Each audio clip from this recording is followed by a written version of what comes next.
தொண்டை புற்றுநோய் throat cancer ஏன் வருது, எதுக்கு வருது, எங்கே வருது, எப்படி அதை தற்காத்து கொள்ளலாம் அப்படின்ட்டு பல்வேறு கோணத்தில் நம்ம வியூவர்ஸ் நிறைய பேர் கேட்டதுனால இந்த வீடியோ நம்ம இந்த டைம் போடுறோம்.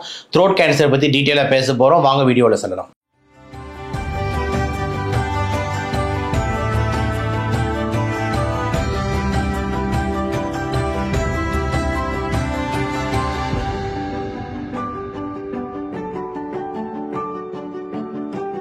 அனைவருக்கும் வணக்கம். இந்த த்ரோட் கேன்சரை பொறுத்த வரைக்கும் ரொம்ப காமனா அப்படின்ற மாதிரி கேட்டிங்கன்னா கொஞ்சம் காமன் தாங்க இந்தியாவில், நம்ம இல்லைன்னு சொல்ல முடியாது.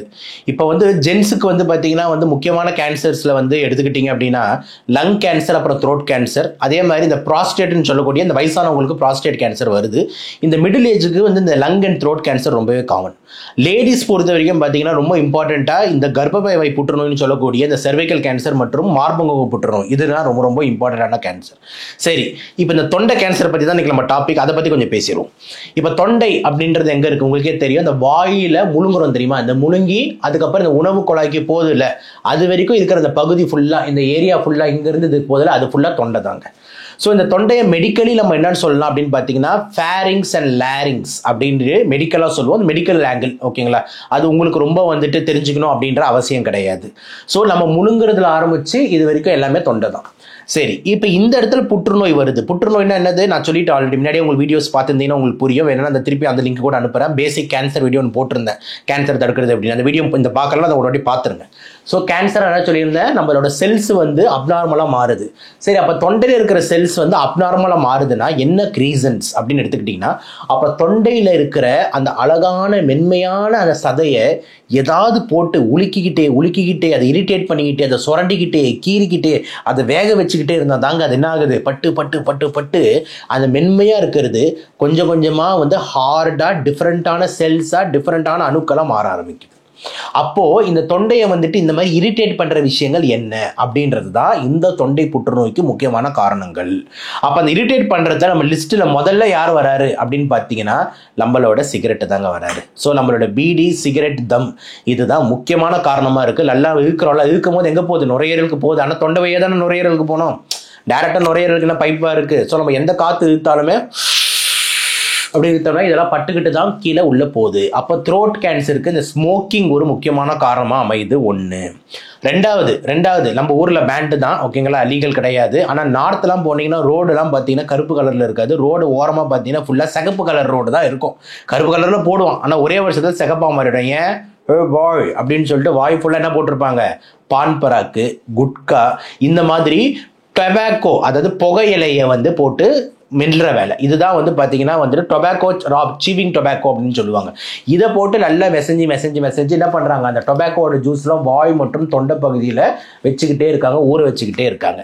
அப்படி ஊற வச்சுக்கிட்டே இருந்தாங்கன்னா என்ன ஆகுது, அந்த டொபாக்கோ பட்டு எரிஞ்சு அந்த இடம்லாம் என்ன ஆகுது, அப்நார்மலாக மாற ஆரம்பிக்குது. அப்போது இந்த புகையில ரெண்டாவது முக்கியமான காரணமாக இருக்குது.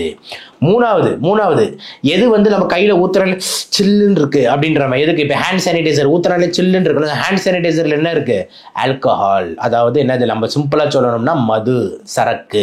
அப்ப இந்த ஆல்கஹால் அதிகமா கன்சியூம் பண்ணும்போது இந்த தொண்டையில பட்டுதானே உள்ள போகுது. அப்ப பட கொஞ்சம் கொஞ்சமா அந்த இருக்கிற புண்ணுகள், அசிடிட்டி, இதெல்லாம் பண்ணி மாறிக்கிட்டே இருக்கு. ஸோ அதனால இந்த 3 விஷயங்கள் ரொம்ப முக்கியமான விஷயங்கள் த்ரோட் கேன்சருக்கு. என்னது, ஸ்மோக்கிங், டொபாக்கோ சூவிங், அப்புறம் ஆல்கஹால், அதாவது புகைப்பிடித்துதல், மது அருந்துதல், மற்றும் பார்த்தீங்கன்னா புகையிலையை போட்டு நம்ம நல்லா மெல்லுதல். இந்த 3மே பார்த்தீங்கன்னா தொண்டை கேன்சருக்கு முக்கியமான காரணங்களாக இருக்குது. சில பேர் இப்போ போடுவாங்க, சார் எனக்கு அந்த பழக்கமே இல்லை, ஆனால் எங்கள் சித்தப்பாக்கு வந்துருச்சு, எங்கள் பெரியப்பாக்கு வந்துருச்சு, அந்த பழக்கமே கிடையாது அப்படின்ட்டு. அப்போ வேறு சில காரணங்கள் என்ன அப்படின்னு பார்த்தோம்னா, அடுத்து முக்கியமான காரணங்கள் இன்ஃபெக்ஷன், அதாவது பார்த்தீங்கன்னா கிருமி தாக்குதல். முக்கியமாக ஒரு சில வைரஸ் இருக்குங்க, ப்ளஸ் ஃபங்கஸ் இருக்குங்க. வைரஸ்ன்னு எடுத்துக்கிட்டிங்கன்னா ஹெச்பிவி, ஹியூமன் பேப்பிலோமா வைரஸ் அப்படின்னு சொல்லிட்டு ஒரு வைரஸ் இருக்குது. இந்த வைரஸ்னால் சில பேருக்கு எதிர்ப்பு சக்தி குறைவாக இருந்ததுன்னா தொண்டையில் ஃப்ரீக்வெண்ட்டாக இன்ஃபெக்ஷன் ஆகி அங்கே வளரலாம். அந்த இன்ஃபெக்ஷனால் கூட த்ரோட் கேன்சர்ஸ் வரதுக்கு, ஃப்ரீக்வெண்ட்டாக வர இன்ஃபெக்ஷன் ஆக த்ரோட் கேன்சர் ஆகிறதுக்கு வாய்ப்பு இருக்குது. அப்போது தொண்டையில் முடிஞ்ச அளவுக்கு நம்ம அடிக்கடி சீல் கோத்துக்கிறது, இன்ஃபெக்ஷன் ஆகாமல் பார்த்துக்கணுன்றது ரொம்ப முக்கியம். ரொட்டீனாக சளி பிடிக்கிற வைரஸ் இன்ஃபெக்ஷன் இப்படி காஸ் பண்ணாது. ஆனால் இந்த மாதிரி இந்த இம்யூனோ டெஃபிஷியன்ட்னு சொல்கிறோம்ல, இந்த மெயினாக அந்த எய்ட்ஸ் பேஷண்ட்டு, இவங்க எல்லாருக்குமே பார்த்தீங்கன்னா கொஞ்சம் டேஞ்சரான வைரஸ் லைக் ஹெச்பிவியாக இருக்கட்டும், அதே மாதிரி ஃபங்கஸ் லைக் கேண்டிடாவாக இருக்கட்டும், இந்த மாதிரி விஷயம்லாம் வந்து இந்த த்ரோட்டை வந்து ஃப்ரீக்வெண்ட்டாக இன்ஃபெக்ட் பண்ணும்போது ஒரு கேன்சராக மாறுறதுக்கான வாய்ப்பு வந்து இருக்கு. இன்னொரு முக்கியமான விஷயம் வந்து பார்த்தீங்கன்னா அடுத்து இதெல்லாம் தாண்டி நியூட்ரிஷனல் டெஃபிஷியன்சி, அதாவது நான் திருப்பி சொல்கிற மாதிரி கேன்சருக்கும் டயட்டுக்கும் நிறைய லிங்க் இருக்குங்க. இப்போ யாரெல்லாம் பார்த்தீங்கன்னா இந்த டயட்டில் வந்து இந்த ஆன்டி ஆக்சிடென்ட்ஸ் ரொம்ப குறைவாக எடுத்துக்கிறாங்களோ அவங்களுக்கும் த்ரோட் கேன்சர் வரதுக்கான ரிப்போர்ட்ஸ் வந்து இருக்குது. இப்போ எக்ஸாம்பிள் வந்து டயட்டில் எப்பயுமே இந்த பழங்கள் மற்றும் காய்கறிகள் மற்றும் இந்த ட்ரை ஃப்ரூட்ஸ் அண்ட் நட்ஸ்ன்னு சொல்லுவாங்க தெரியுமா, நம்ம சின்ன திராட்சை, நம்மளோட பாதாம், முந்திரி, இந்த மாதிரிலாம் எதுவுமே எடுக்காம, பழங்களே சாப்பிடாம, காய்கறிகளே சாப்பிடாம இந்த மாதிரி ஒருத்தவங்க இருக்காங்கன்னா அப்போ அவங்களுக்கு வந்து ஆன்டி ஆக்சிடென்ட்ஸ் குறவுனால வந்துட்டு கேன்சர்ஸ் வர்றதுக்கான வாய்ப்பு வந்து இருக்கு. இதை தாண்டி கொஞ்சம் ரேர் ரிப்போர்ட்ஸும் டெவலப் ஆயிருக்கு. எக்ஸாம்பிள் ரொம்ப பொல்யூட்டட் சிட்டியில் இண்டஸ்ட்ரீஸில் வேலை செய்கிறாங்க, எப்பயுமே அந்த நிலக்கரி ஸ்மோக்லாம் பட்டுக்கிட்டே இருக்கு, ரொம்ப ஏர் பொல்யூஷன் டெல்லி மாதிரி இடத்துல உட்காந்துக்கிட்டு இருக்கோம், சின்ன வயசுலேருந்து அந்த காற்றை சுவாசிச்சுக்கிட்டு இருக்கோம் அப்படின்னு இருக்கும்போது நுரையீரல் மற்றும் இல்லை தொண்டையை கிராஸ் பண்ணி தான் போகுதுன்றதுனால த்ரோட் கேன்சர்ஸ் அதனாலேயும் வந்துட்டு வரலாம். அப்போ இதெல்லாம் நான் சொன்ன இதெல்லாம் தான் மெயினாக இந்த தொண்டை கேன்சருக்கான முக்கியமான காரணங்களாக அமையுது.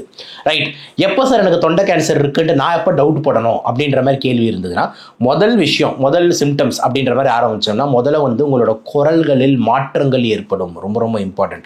இப்போ நான் பேசுறேன் ஹாய் ஹலோ அப்படின்னு இருக்க என் குரல் திடீர்னு ஹலோ சொல்லு என்ன இப்படின்ற மாதிரி ஒரு sound. So hoarseness of voice, உங்கள் குரல் போய் வேற ஒரு குரல் வெளியே தென்படும். ஸோ ஹோர்ஸ்னஸ் ஆஃப் வாய்ஸ்ன்றது முக்கியமான ஒரு சிம்டமாக அமையுது ஒன்று. ரெண்டாவது வந்து பார்த்தீங்கன்னா முழுங்குறதில் கஷ்டம். இப்போ நம்ம சாப்பிடும்போது முழுங்குறல இந்த இடத்துல நம்ம சிக்கும், ஃப்ரீயாக போகாது, லைட்டாக ஃப்ரீயாக போக மாட்டேங்குது, முழுங்க முடியலையே அப்படின்ற ஒரு கஷ்டங்கள் ஏற்படும். இது 2. மூணாவது, தொண்டையில் உங்களுக்கு தெரியும் சின்னதாக கிச்னால என்ன வருது, வெளியே இருமல் வருது. அப்போ இந்த த்ரோட் கேன்சர் பேஷண்ட்டுக்கு இரும்பல் அதிகமாக இருக்கும். எஸ்பெஷலி பார்த்தீங்கன்னா பொவைன் காஃப், அதாவது ஒரு மாடு இருமனா எப்படி இருக்குமோ அந்த மாதிரி ஒரு இரும்பல் வந்து நம்மளுக்கு வெளிப்படும். இந்த மாதிரி டிஃப்ரெண்டாக அந்த மாடு உரும்புற சவுண்ட் மாதிரி இரும்புவாங்க, பொவைன் காஃப். இதுவும் ஒரு முக்கியமான அறிகுறியாக இருக்கும். நான் திருப்பி சொல்கிற மாதிரி இந்த அறிகுறிகள் எல்லாமே வந்து பார்த்தீங்கன்னா வந்துட்டு இந்த த்ரோட்டுக்கு உட்பட்ட அறிகுறிகள். எடுத்த உடனே ஒரு குழந்தை இப்படி இரும்பிடுச்சுன்னு உடனே ஐயோ அப்படின்னு யாரும் பதறாதீங்க. இந்த ஹிஸ்ட்ரி எல்லாமே இருக்குது. ஒருத்தவங்க சிகரெட் இதெல்லாம் சொன்ன காரணங்கள்லாம் இருக்கு. பிளஸ் இந்த அறிகுறிகள் எல்லாமே ஒரு வாரம் 2 வாரம் தாண்டி இருக்குன்னா கண்டிப்பா நம்ம யோசிக்கணும். புரியுதா? இப்போ ஒருத்தர் 2 நாள் இரும்புறா, ஒருத்தர் 1 நாள் இரும்புறா, ஒருத்தர் ஒரே ஒரு நாள் தொண்டை கட்டிச்சு, ஐயோ அது தொண்டை கேன்சரா அப்படின்னு யாரும் பயப்படாதீங்க. ஸோ நீங்க வந்து பாத்தீங்கன்னா ஒரு சிகரெட்டு, பீடி இந்த பழக்கங்கள்லாம் உண்டு, ஒரு 2 வாரமா என்னன்னே தெரியல, இந்த மாதிரி வந்துட்டு குரல் போயிடுச்சு, வரல, இருமல் வந்துகிட்டே இருக்கு, சில நேரத்தில் இருமி ரத்தம் மாதிரி துப்புறீங்க, ரத்தம் மாதிரி உள்ள கசிகிற மாதிரி ஃபீல் ஆகுது, இந்த மாதிரி ஏதாவது இருந்ததுன்னா சீக்கிரமா போய் பாருங்க அப்படின்றது தான் நம்மளோட ஐடியாவா வந்துட்டு இருக்கு. ஸோ இதுதான் வந்துட்டு இதோட முக்கியமான சிம்டம்ஸ். ஸோ இதெல்லாம் தொண்டை உட்பட்ட சிம்டம்ஸ். தொண்டையை தாண்டி ஜென்ரல் சிம்டம்ஸ்னா என்ன? நான் சொன்ன எனி கேன்சர் பேஷண்ட் ஜென்ரலாகவே அவங்க வெயிட் குறையும். ஸோ ஆளோட வெயிட் குறையும், பசி சரியா எடுக்காது, உடம்பெல்லாம் வீக் ஆகிடும், இந்த மாதிரி சிம்டம்ஸும் ஏற்படுது. ரைட், நெக்ஸ்ட் இதை எப்படி சார் நம்ம நீங்கள் சொல்லிட்டீங்க இதெல்லாம் வந்து அறிகுறிகள், அடுத்து நான் என்ன பண்ணணும்? உடனே டாக்டர் போய் பார்க்குறீங்க, ஆன்காலஜிஸ்ட்டை போய் பார்க்குறீங்க, இல்லைனா தொண்டை டாக்டர், பல்மாலஜிஸ்ட் வந்து பார்க்குறீங்க. நம்ம பார்த்துட்டு இது கேன்சர் மாதிரி இருக்குன்றது உறுதி எப்படி செய்வோம்னா கேமராவை தொண்டையில் விட்டு ஆமாம் ஒரு வளர்ச்சி இருக்குது அப்படின்னு கண்டுபிடிக்கிறோம். அப்படி இருக்கும்போது அந்த இடத்துல வந்து ஒரு சின்ன பீஸ் பயாப்சிக்கு எடுக்கிறோம். எடுத்து இது என்ன டைப் ஆஃப் கேன்சர்னு பார்க்குறோம். ஸ்குவாமஸ் செல் கார்சினோமான்னு சொல்லக்கூடிய கேன்சர் தான் அந்த மோஸ்ட் காமன் டைப். அந்த கேன்சர் இருக்குன்னு கன்ஃபார்ம் ஆனதுக்கப்புறம் நெக்ஸ்ட் என்ன பண்ணுறோம்னா என்ன ஸ்டேஜில் இருக்குன்னு கண்டுபிடிக்கிறோம். அப்போ ஸ்டேஜ் கண்டுபிடிக்கிறதுக்கு பெட் ஸ்கேன், அதாவது பாசிட்ரான் எமிட்டன் டோமோகிராஃபி அப்படின்னு சொல்லக்கூடிய ஸ்கேன் தேவைப்படுது. அப்போ பெட் ஸ்கேன் வச்சு இது எந்த ஸ்டேஜ் 1, ஸ்டேஜ் 2, ஸ்டேஜ் 3, ஸ்டேஜ் 4 பார்க்குறோம். இதில் ஸ்டார்டிங் ஸ்டேஜில் இருந்ததுன்னா அந்த தொண்டையில் இருக்கிற சின்ன cancer first stage, second stage இருந்ததுன்னா அதை மட்டும் கீறி அந்த கேன்சர் எடுத்துட்டு உங்களுக்கு 100% குணப்படுத்திடலாம். ஆனால் ஸ்டேஜ் 3, ஸ்டேஜ் 4 போது லாஸ்ட் ஸ்டேஜ் போது கீமோதெரப்பி மற்றும் ரேடியோ தெரப்பி தான் கை கொடுக்குது. அப்போ இந்த ஹோல் த்ரோட் கேன்சர் பற்றி நான் பேசின இந்த விஷயத்தில் நான் என்ன சொல்ல வரேன்னா திருப்பி சொல்கிற மாதிரி prevention is better than cure. அப்படின்னா என்னன்னா தற்காத்து கொள்வது ரொம்ப முக்கியம். அப்போ நான் சொன்ன அந்த காரணங்கள் சொன்ன தெரியுமா ஸ்டார்டிங்கில் எதனாலலாம் வருது, அப்போ அந்த அதனாலலான்ற காரணங்களில் இந்த சிகரெட்டு, பீடி, புகை விஷயம், பான் மசாலா எல்லாம் சொன்னல, அது எல்லாத்தையுமே நீங்கள் வந்துட்டு எடுக்காதீங்க. எடுக்கிறதுக்கும் வந்து யாராவது பண்ணாங்கன்னா அவங்கள அட்வைஸ் பண்ணி கொஞ்சம் திருத்துங்க. ஏன்னா அதை தடுக்கிறது தான் மெயினான காரணங்கள். ஸோ டயட்டையும் ஆன்டி ஆக்சிடென்ட்ஸ் இருக்கிற மாதிரி நல்ல டயட்டாக வந்து ப்ரமோட் பண்ணுங்க. ஸோ இந்த ப்ரிவென்ஷன் இஸ் பெட்டர்னு ரொம்ப முக்கியம். ரெண்டாவது ரொம்ப முக்கியமான விஷயம், இந்த சிம்டம்ஸ் வந்ததுக்கப்புறம் ரொம்ப நாள் வந்து வீட்லேயே உட்காந்துக்கிட்டு இருக்காதீங்க. குரல் ஒரு 3 மாதம் முன்னாடியே குரல் போயிடுச்சு சார், ஆனால் நான் கண்டுக்காமல் வீட்லேயே இருந்தேன் சார், சரியாயிடும் இளவு காத்த கிளி மாதிரி இருந்தேன் சார் அப்படின்னா இருக்கவே கூடாது. ஒரு வாரத்துக்கு வாரத்துக்கு மேலே 2 வாரத்துக்கு மேலே சிம்டம்ஸ் இருந்தாலே நீங்கள் கண்டிப்பாக ஏன் இப்படி இருக்குன்னு சொல்லிட்டு உடனே மருத்துவரை போய் பார்க்கணும். ஏன்னா ஸ்டார்டிங் ஸ்டேஜஸில் இருந்ததுன்னா வெட்டி எடுத்து 100% க்யூருக்கு போகுது. லாஸ்ட் ஸ்டேஜ் 4க்கு போகும்போது உங்களோட இறப்பு சதவீதம் அதிகமாகுது, காப்பாற்ற முடியலன்ற பிரச்சனைகள் அதிகமாகுது. அதனால ஏர்லி டயக்னோசிஸும் ரொம்ப ரொம்ப ரொம்ப ரொம்ப முக்கியம். ஸோ இதுதான் த்ரோட் கேன்சரை பற்றி ஒரு ஓவராலாக ரொம்ப முக்கியமான முத்தான பாயிண்டோட சம்மரி.